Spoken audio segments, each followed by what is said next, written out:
امیر اہل سنت کی بارگاہ میں ناروے اوسلو سے کچھ سوالات لے کر حاضر ہوا ہوں۔ اس وقت ہم ٹریول پر ہیں اور نماز کا وقت ہو گیا ہے۔ اب یہاں برف ہی برف ہے۔ کل رات -25 ڈگری ٹیمپریچر تھا۔ کسی کو وضو نہیں ہے، نماز کا وقت ہو گیا ہے، تو اب اسے اگر تیمم کرنا ہے، اب آپ یہ دیکھیں کہ اگر یہ برف جتنی بھی ہٹا لیں تو زمین تو نہیں ملتی ہے، تو کہاں تک اس کو ہٹانا ہوگا؟ اور تیمم کیا برف سے بھی تیمم ہو سکتا ہے؟ اچھا، اگر یہ جیسے اینٹ ہمیں مل گئی ہے تو کیا یہ زمین سے تو اوپر ہے، لیکن کیا اس پر تیمم ہو سکتا ہے یا برف سے زمین کو نکالنا ہوگا؟ اور اگر کسی ایسی جگہ پر ہے جہاں ایسی کوئی اینٹ وغیرہ یا کوئی ایسی چیز بھی نہ ہو تو پھر تیمم کیسے ہو سکتا ہے؟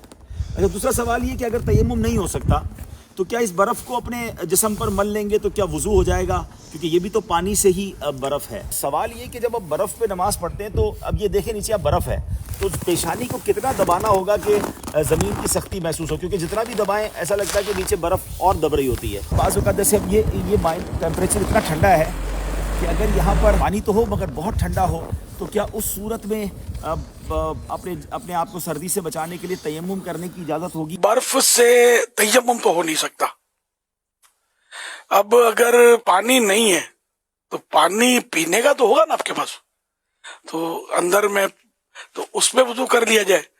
ایسے موقع پر یہ جس طرح کا مٹی کا پیالہ، اس طرح کی مٹی کی پلیٹیں بھی ہوتی ہیں تو جس پہ پالش نہ ہو، سالڈ مٹی کی اینٹ یا مٹی کا کوئی ایسی پلیٹ وغیرہ گاڑی میں رکھ لیا جائے، پلیٹیں تو مٹی کی ہوں، ٹھیک ہے نا، تو ان سے بھی تیمم تو ہو سکتا ہے، جبکہ تیمم جائز ہو جائے۔ چاروں طرف ایک میل تک کم از کم پانی ملنے کی کوئی امید نہ ہو۔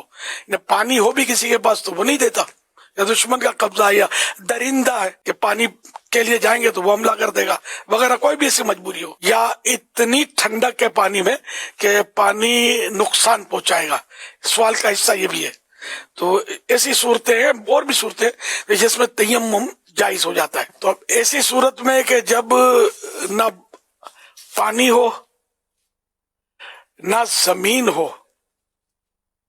اور تیمم بھی یعنی کرنے کی کوئی صورت، ایسی تیمم والی چیز ہی نہیں ہے جس سے تیمم کیا جا سکے، جو مطلب یعنی کہ نہ تیمم پر قادر ہے نہ وضو پر قادر ہے، تو اب ایسی صورت میں یا کوئی بھی ایسی صورت ہو جہاں نماز پڑھنا ناممکن ہوتا ہے، تو ایسی صورت میں نمازی کی نقل کرنی ہوتی ہے، نمازیوں جیسی ہیئت یعنی کیفیت بنانی ہوتی ہے۔ یعنی نماز کی نیت کے بغیر نماز پڑھ لے گا لیکن اس میں نیت نہیں کریں گے، اور بعد میں یہ نماز جو ہے یہ ادا کرنا فرض رہے گا، اس کو پڑھیں گے۔ تو ایسی مجبوری کی حالت میں کسی نے یہ ہیئت بنائی، نمازیوں کسی کیفیت بنائی، صورت بنائی، تو وہ گناہ سے بچ جائے گا، جبکہ وہ قضا بھی کر لیا، وہ قضا کا گناہ اس کو نہیں ملے گا۔ قضا نہیں کرے گا، خالی اسی کو کافی سمجھے گا تو گناہ گار رہے گا کہ اس کی نماز چھوٹ گئی، یہ صورت۔ اچھا، اب برف میں بتایا کہ جتنا پیشانی کو دباتا اتنا دبتی چلی جاتی ہے۔ اگر واقعی سے کیفیت ہے تو پھر سجدہ تو ہوگا نہیں، جب سجدہ نہیں ہوگا تو نماز نہیں ہوگی۔ برفانی علاقے والوں کو تو کوئی لکڑی کا پھٹا رکھنا چاہیے یار، تو جو مطلب سخت ہو اس کو بچھا کر اس پر سجدہ کرے تو وہ سارا وہ زمین میں ذرا دسے گا نہیں۔ کھانے کی، پینے کی، پہننے کی، اوڑھنے کی کئی چیزیں گاڑی میں رکھی ہوں گی، تو اس طرح نماز میں کام آنے والی چیزیں بھی رکھی جائیں۔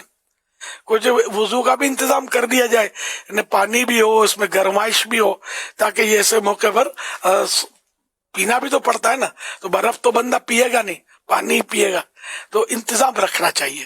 اپنے لیے یہ مشورتاً عرض ہے۔ آپ کی تمام تر تفصیلات میں مجھے نماز کی جو امپورٹنس کا پتہ چلا نا، وہ اپنی مثال آپ ہے۔ اس سے کتنا پیارا میسج گیا کہ نماز تو پڑھنی ہے نا، اور نماز پڑھنے کا اہتمام ہونا ہی چاہیے، نماز چھوڑنی نہیں ہے۔ فیضان نماز، فیضان نماز۔